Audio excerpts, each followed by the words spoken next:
My dear children, boys and girls, today I am taking the class 12th. In prose, I taught you first lesson, a girl with basket. After coming to end a girl with basket, now I shall teach you the second lesson of prose, a fellow traveler. So you are welcomed in my video class. In my previous video, three previous video I taught you all grammar transformation to convert exclamatory into assertive and assertive into exclamatory. After teaching transformation assertive into exclamatory and exclamatory into assertive,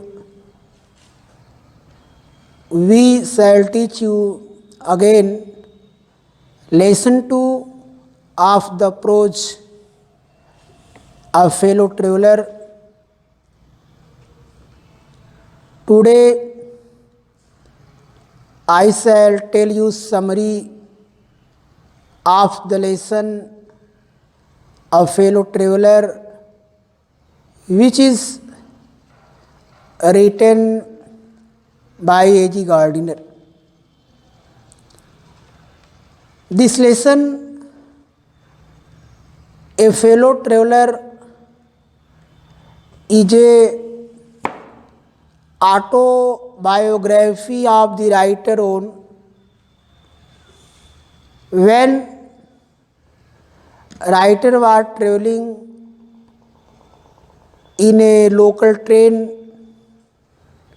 which was going from London to Midland town. तो मेरे बच्चों, आप सभी लोगों का इस video class में आपका वेलकम है, आपका स्वागत है। और पिछले जो 3 वीडियो मैंने आपको ग्रामर से ट्रांसफॉर्मेशन में पढ़ाया था, असर्टिव को एक्सक्लेमेटरी में बदलना और एक्सक्लेमेटरी को असर्टिव में बदलना। तो एक बार फिर हम जो है प्रोज के सेकेंड लेसन को पढ़ने और पढ़ाने के लिए चलते हैं। As far as you know, जहाँ तक आपको पता है, on account of corona infected disease, your classes have been ended last 5 or 6 months, and UP government have reduced 30% lesson from your syllabus. The lessons which have been reduced from your lesson, I shall not teach them. The lesson which have been submitted for this year's syllabus, I shall teach it all. तो आपके कुछ lesson reduced किए गए हैं, कम कर दिए गए हैं। तो जो लेसन निकाले गए हैं उनको हम नहीं पढ़ाएंगे, और जो लेसन परीक्षा में आने हैं, जो इस साल के लिए सबमिट किया गया है, उनको हमको पढ़ाना है, पढ़ना है। तो आज हमको पढ़ना है ए फेलो ट्रेवलर। तो ए फेलो ट्रेवलर, सबसे पहले आपको हम बता दें कि फेलो माने क्या होता है। फेलो माने होता है साथी।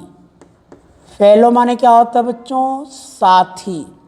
और ट्रेवलर जो वर्ड है ये ट्रेवल से बना है। बोलो किस वर्ड से ट्रेवलर बनना है? ट्रेवल। ट्रेवल अंग्रेजी का एक वर्ब है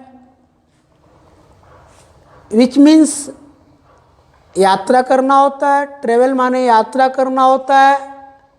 when you convert travel into noun you find traveller. जब आप ट्रेवल को नाउन में बदलते हो तो ट्रेवलर माने हो जाता है यात्री, एक सहयात्री। तो इसका मतलब हो गया एक सह यात्री, एक सह यात्री। फेलो ट्रेवलर का मतलब होता है एक सहयात्री। तो मैंने बताया कि यह लेसन एजी गार्डिनर जी की एक ऑटोबायोग्राफी है। ऑटोबायोग्राफी का मतलब होता है a number of children knows. Autobiography means होता है आत्मकथा। आत्मकथा का मतलब होता है something occurred in your life. जो कुछ आपके जीवन में घटा है, जो घटना घटी है, वही आत्मकथा होती है। तो आपको हम बताएं सारांश, आज आपको हम बताएंगे इस लेसन का, ए फेलो ट्रेवलर का, जिससे आप को पढ़ने में आसानी हो, समझने में आसानी हो। तो बच्चों पहले हम आपको एक बार हिंदी में बता दें, फिर आपको अंग्रेजी में बता दें। दोनों तरीके से आपको हम इसका सारांश बता दें। तो आप मेरी बात को ध्यान से आपको सुनना है। अभी हम इसको पढ़ा नहीं रहे हैं, अभी इसका हम केवल सारांश आपको बताने जा रहे हैं। अब आप listen to me heartily and carefully what I explain you all by video medium। तो आप मेरी बात को ध्यान से सुनिएगा, जिससे आप इसकी कहानी क्या है, इसका सारांश क्या है, आप उसको जान जाइए। पहले हम हिंदी में चर्चा करते हैं, उसके बाद अंग्रेजी में। अब आप सुनिए, लिसन टू मी, आप मेरी बात को सुनो। तो इसमें बच्चों लेखक जो एजी गार्डिनर है, लेखक एजी गार्डिनर एक पैसेंजर ट्रेन से, एक पैसेंजर गाड़ी का मतलब होता है, आप समझ जाइए कि एक ऐसी गाड़ी जो हर रेलवे स्टेशन पर रुकती हो, हर हाल्टों पर रुकती हो, लंबे समय के लिए रुकती हो, उसको हम पैसेंजर ट्रेन कहते हैं। तो लेखक एक पैसेंजर गाड़ी से लंदन से जो है ए मिडलैंड टाउन जा रहा था। मतलब एक पैसेंजर गाड़ी थी और ख़ासियत ये थी कि वो हर स्टेशनों पर और हर हाल्टों पर वो रुकती थी। और उसी पैसेंजर गाड़ी से वो जो है लंदन से जो है मिडलैंड टाउन जा रहा था। मिडलैंड टाउन एक नगर है, वहाँ वो जा रहे थे। तो क्या हुआ कि गाड़ी पैसेंजर थी, हर स्टेशनों पर रुकती थी। तो धीरे धीरे जो है क्या हुआ कि गाड़ी हर स्टेशनों पर रुकती गई और धीरे धीरे एक एक करके, दो दो करके लोग जो है रेलगाड़ी से जो उतरते गए और धीरे धीरे एक करके, दो करके, तीन करके जो है लोग स्टेशनों पर उतरते गए। अपने जहाँ जिसको उतरना था, जहाँ जिसका गंतव्य था, वहाँ वो उतर गया। अंत में पूरे डिब्बे में सारे यात्री उतर गए। तो अंत में डिब्बे में लेखक माने केवल एजी गार्डिनर ही बचे, बकिया सब लोग उतर गए। तो लेखक को लगा कि सारे यात्री अब उतर चुके हैं, अब मैं केवल डिब्बे में अकेला हूँ। तो डिब्बे में अकेला होने का जो भाव था कि मैं डिब्बे में अकेला हूँ, तो उसको बड़ा अच्छा लगा कि मैं अकेला हूँ। तो अकेला होने का कि मैं अब एकदम अकेला हूँ, तो मैं अब जो चाहूँ कर सकता हूँ, मैं एकदम फ्री हूँ, मैं स्वतंत्र हूँ, मुझे कोई रोकेगा नहीं, कोई टोकेगा नहीं, मुझे कोई डिस्टर्ब नहीं करेगा, मुझे जो भी अब अच्छा लगेगा मैं कर सकता हूँ, क्योंकि मैं अकेला हूँ। अब मुझे कोई अब रोकने टोकने डिस्टर्ब करने वाला नहीं है। तो उसने सोचा कि मैं जो है नाच सकता हूँ, कोई रोकेगा नहीं। ये उसके अंदर एक भाव आया कि मैं नाच सकता हूँ, मैं गा सकता हूँ, मैं गोल्फ एक खेल है, मैं गोल्फ खेलने का अभ्यास कर सकता हूँ, मैं कंचे गोलियां भी खेल सकता हूँ, मैं डिब्बे की जो खिड़कियां हैं मैं इनको बंद कर सकता हूँ, मैं इनको खोल सकता हूँ। इतना बड़ा जो डिब्बा है मैं इसके किसी भी कोने में मैं जो है सो सकता हूँ, पूरी लंबाई में मैं सो सकता हूँ, मैं सिर को नीचे और पैर को ऊपर करके मैं खड़ा हो सकता हूँ। तो इस तरीके से मैं कुछ भी कर सकता हूँ, मैं एकदम स्वतंत्र हूँ, मैं कोई मुझे रोकने वाला नहीं है, मैं स्वतंत्रता का पूरा आनंद ले सकता हूँ। इस बात से, इस भाव से वो बड़ा खुश हुआ, बड़ा आनंदित हुआ। उसके मन में ये स्वतंत्रता का भाव और कुछ भी करने का भाव उसको अति आनंदित कर रहा था। और लेखक के मन में ये सारे भाव पैदा हुए, ये सारे विचार आए, लेकिन लेखक इनमें से कोई भी काम नहीं किया।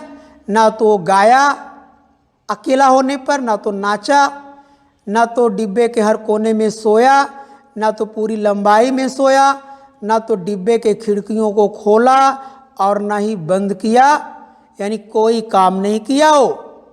और उसने किया क्या? उसने एक सिगरेट जलाया और एक न्यूज़पेपर लिए थे, वो मैगजीन थी, और सिगरेट जलाया और उसी मैगजीन को वो पढ़ने लगे। और जब सिगरेट जलाए और मैगजीन को पढ़ना शुरू किया, उसी समय एक मच्छर जो है आया, मॉस्किटो जिसको आप अंग्रेजी में कहते हो, और वो मच्छर आया और उसकी नाक पर बैठ गया। जिस समय लेखक अखबार, एक मैगजीन जो पत्रिका थी, उसी को पढ़ रहे थे, और उसी समय एक मच्छर आया और उसकी जो है नाक पर बैठ गया। तो मेरे बच्चों, यहाँ एक प्रश्न बनता है कि लेखक को मच्छर के होने का आभास कब हुआ? देखिए, प्रश्न बना है और बहुत ही इंपॉर्टेंट क्वेश्चन बना है। सारांश भी हम पढ़ा रहे हैं। लेखक को मच्छर के होने का आभास कब हुआ? तो हम इसको बता दें, जब लेखक एजी गार्डिनर सिगरेट को जलाया और पत्रिका को पढ़ रहा था, उसी समय मच्छर आया और लेखक के नाक पर बैठ गया। उसी समय उसको मच्छर के होने का आभास हुआ। तो लेखक ने किया क्या? आपका जवाब मिल गया है। अब हमने आपको जवाब दे दिया है और आशा है कि आपके दिमाग पे बैठ भी गया होगा कि लेखक एजी गार्डिनर को मच्छर के होने का आभास कब हुआ, कि मच्छर इस कमरे में है, इस डिब्बे में है, जब उसने सिगरेट जलाया और पत्रिका को पढ़ना शुरू किया, उसी समय लेखक को मच्छर के डिब्बे में होने का आभास हुआ। तो जब मच्छर आया और लेखक की नाक पर बैठ गया, तो लेखक ने उसको उड़ा दिया, माने अपने नाक पर से उसको भगा दिया। क्योंकि भाई मच्छर अगर ये बड़े खतरनाक होते हैं, आपके ऊपर जब बैठते हैं तो आप पहले ही प्रहार में आप उनको जो है मार डालती हो, मौका नहीं देते हैं आप। लेकिन लेखक ने ऐसा नहीं किया कि पहले ही प्रहार में उसको वो मारा, लेखक ने उसको भगा दिया अपने नाक पर से। और मच्छर ने क्या किया, जब नाक पर से लेखक ने उसको उड़ा दिया तो वह जो है एक बार जो है पूरे जो है उस डिब्बे में चक्कर लगाया, एक बन बन बन बन करते हुए जो है वो पूरे डिब्बे का एक बार चक्कर लगाया, घूमा और घूम करके आया, पुनः जो है लेखक के गर्दन पर बैठ गया। लेखक को ऐसे लगा कि जैसे वो पूरे डिब्बे का में पता कर रहा है कि यहाँ इस डिब्बे में कोई और भी मज़ेदार आदमी है कि नहीं मज़ेदार आदमी है। तो वह गया, पूरे डिब्बे का चक्कर लगा करके जो है आया और आ करके लेखक की गर्दन पर क्या हुआ, बैठ गया।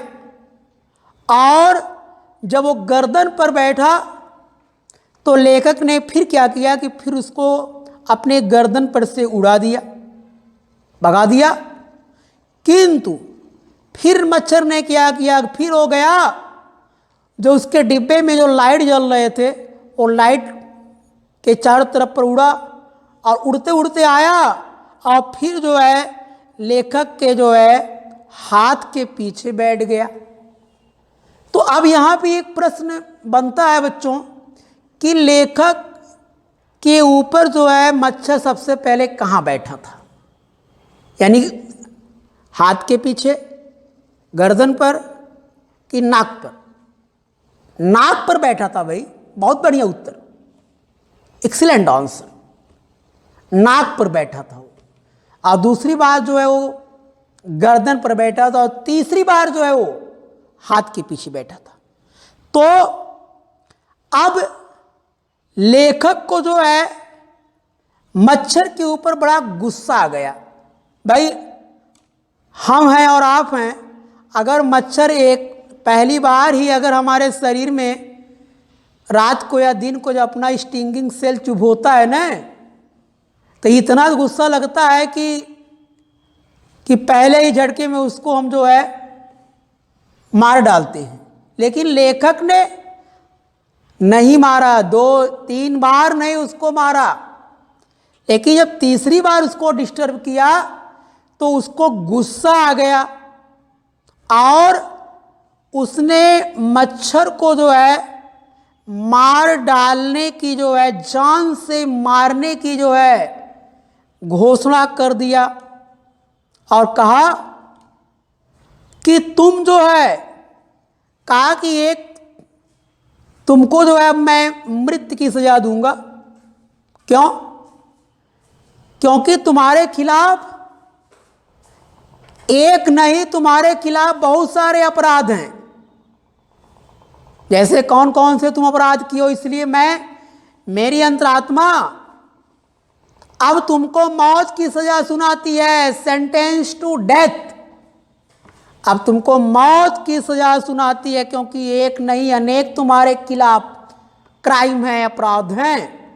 जैसे पहली बात तो तुम जो है जनता को जो है हानि पहुंचाने वाले हो, you are extremely harmful for human being. तुम जनता को हानि पहुंचाने वाले हो, परेशान करने वाले हो। एक तो ये तुम्हारे खिलाफ बड़ी गलती है, बड़ी गलती है ये। और दूसरी गलती ये है कि मच्छर तुम बिना टिकट के यात्रा कर रहे हो भाई, you are travelling without ticket, you have no ticket. तुम्हारे पास टिकट नहीं है तुम्हारे पास, जो है इस समय कोई टिकट नहीं है। और एक और गलती तुम्हारे खिलाफ है, और तुम जो है तुम्हारे पास कोई मीट कूपन भी नहीं है। बैठते हो सीधे जो है ब्लड को सूख कर लेते हो, ब्लड को चूसते हो, दंश कोशिका को जो है चुप होकर। ये तीन तुम्हारे खिलाफ बड़े बड़े अपराध हैं, और इन तीनों अपराधों के कारण तुम्हें मौत की सजा मिलनी चाहिए। और यही कह करके जो है लेखक जो है मच्छर के ऊपर जो है कूद पड़ा मारने के लिए। लेकिन मच्छर जो है भाई कम चालाक नहीं था। मच्छर भी अपनी चालाकी से, अपनी चतुर और चालाकी से मच्छर जो है वो बच गया। और अब जब एक छोटे से मच्छर को लेखक मार नहीं पाया, तो उसके अंदर जो है अहम का भाव और जग गया। वो एक जो न्यूज़पेपर लिए थे, उसी न्यूज़पेपर को ले करके जो है वह जो है मच्छर के ऊपर टूट पड़े। लेकिन मच्छर जितनी बार लेखक ने मच्छर को मारने का प्रयास किया, टूट पड़े जो है मुक्का बांध करके जो है वो मैगजीन पत्रिका को लेकर के। लेकिन मच्छर उतनी चतुराई से उसने अपने आप को उनके प्रहार से बचा लिया, और इससे लेखक के मन में जो है अति ग्लानि हुई। लेखक के आत्मा को उस एक ठेस पहुंची, और लेखक ने कहा कि वह मच्छर एक जो है मेरे साथ जो है, मैं और मच्छर, कहता है कि मैं एक जो है गुस्साए हुए सांड की तरह, जैसे कोई सांड गुस्सा करके जो है अपने दुश्मन के ऊपर जो है टूट पड़ता है, वैसे मैं एक सांड की तरह गुस्सा करके जो है मैं मच्छर के ऊपर टूट पड़ता था। और वह मच्छर एक कुशल मेटाडोर की तरह, एक कुशल लड़ाके की तरह, वो हर बार मेरे आक्रमण से वो अपने आप को क्या करता था, वो बचा लेता था। इस तरीके से लेखक के सारे प्रयास मच्छर को मारने के लिए, जब सब प्रयास असफल हो गए, तो लेखक के मन में मच्छर के प्रति एक दया का भाव, एक सहानुभूति का भाव, एक अपनत्व का भाव, एक ऐसी भावनाएं जाग उठी।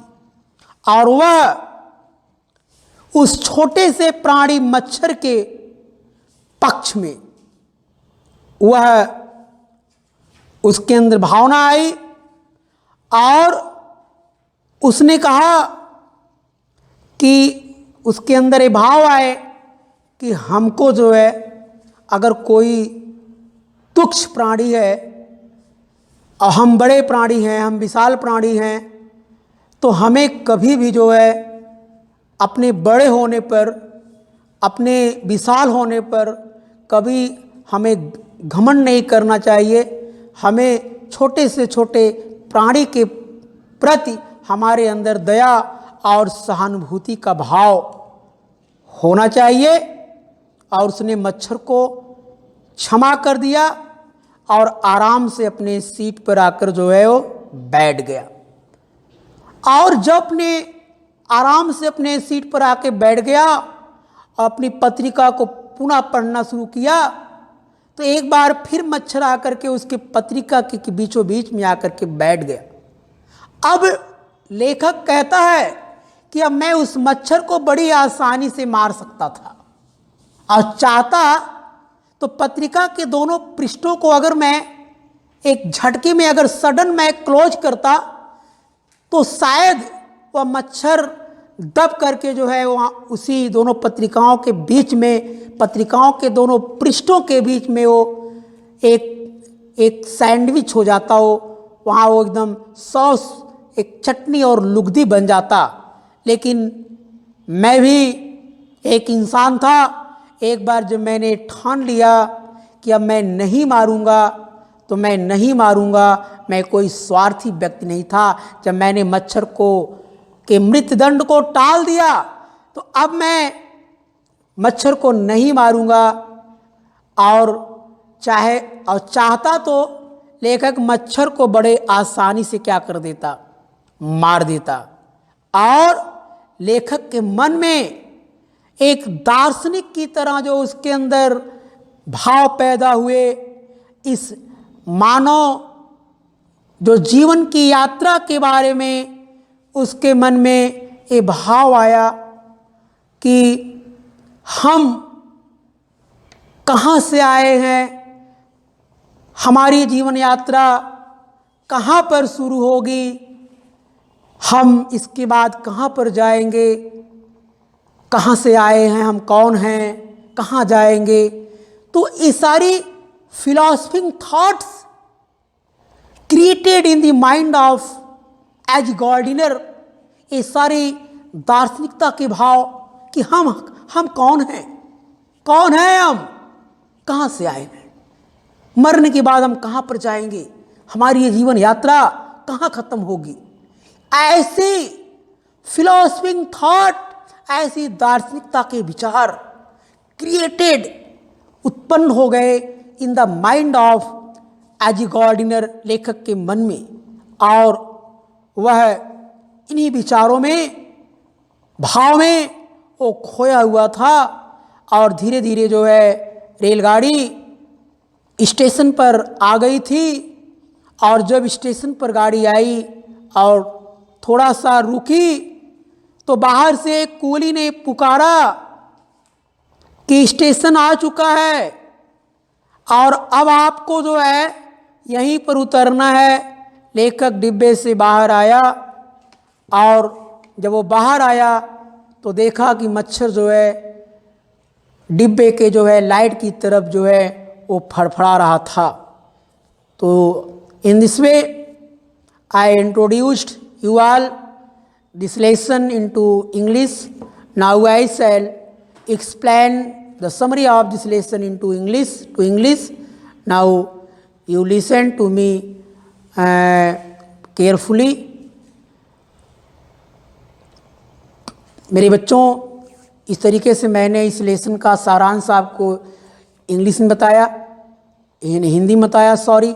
अब मैं आपको अंग्रेजी में बता दूं एक बार, क्योंकि आप जिस स्तर पर पढ़ रहे हैं वहाँ आपके लिए इंग्लिश सबसे ज़रूरी है, हिंदी आपके लिए ज़रूरी नहीं है। तो अब एक बार आप listen to me the summary of the lesson into English language. तो the writer A G E Gardiner was travelling from London to Midland town by a passenger train.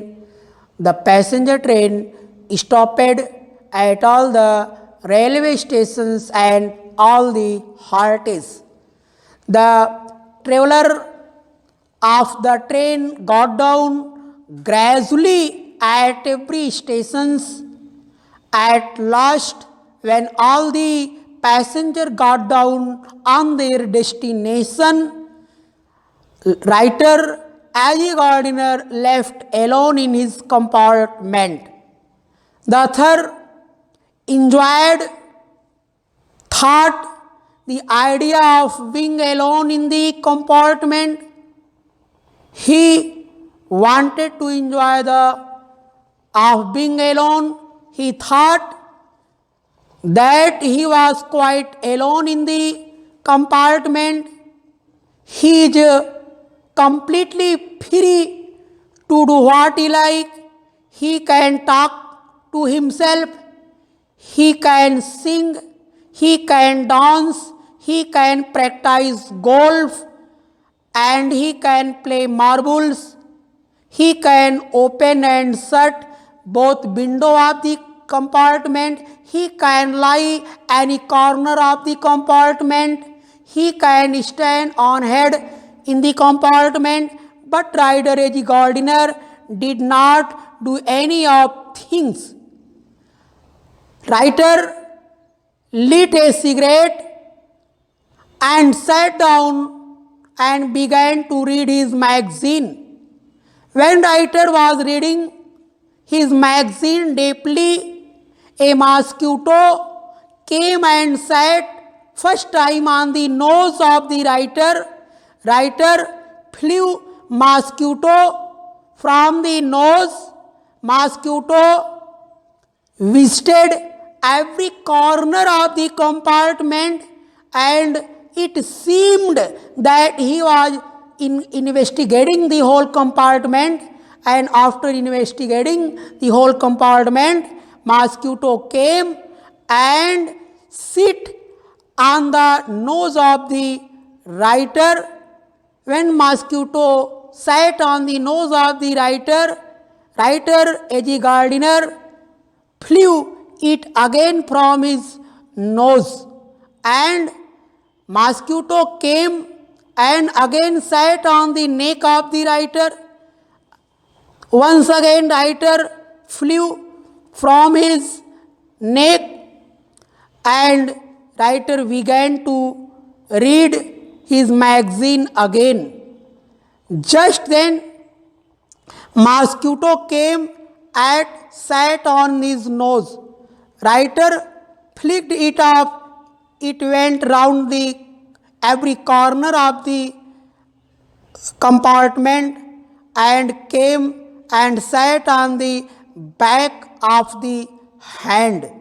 In this way, when mosquito was disturbing A.G. Gardiner again and again, writer seemed that mosquito was enjoying himself, and mosquito wanted to play a little with himself.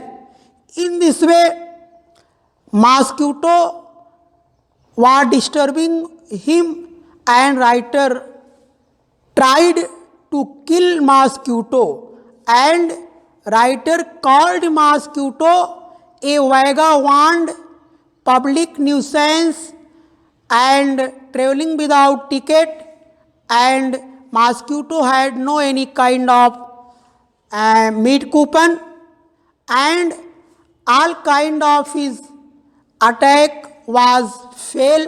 Writer could not kill him. All his effort tried were fail.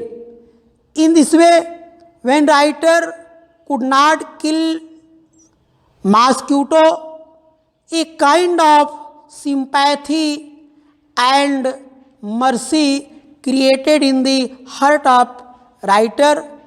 Writer became very merciful and kind-hearted for this little creature mosquito.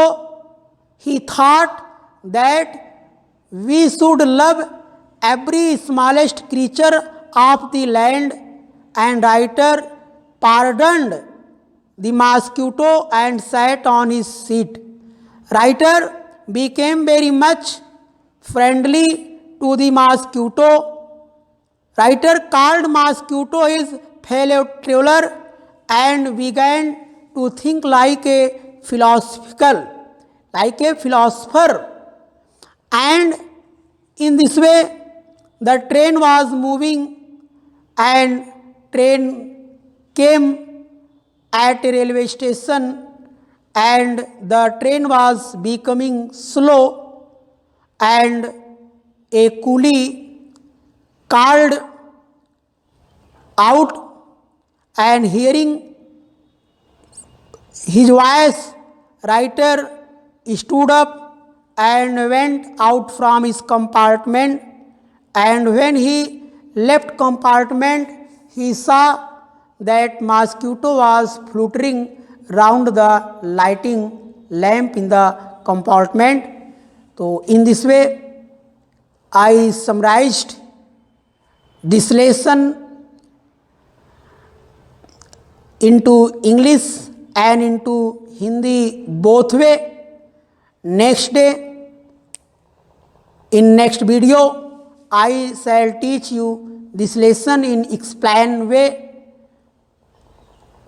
Now I finish my summary and I take bye to you. Thanks you all.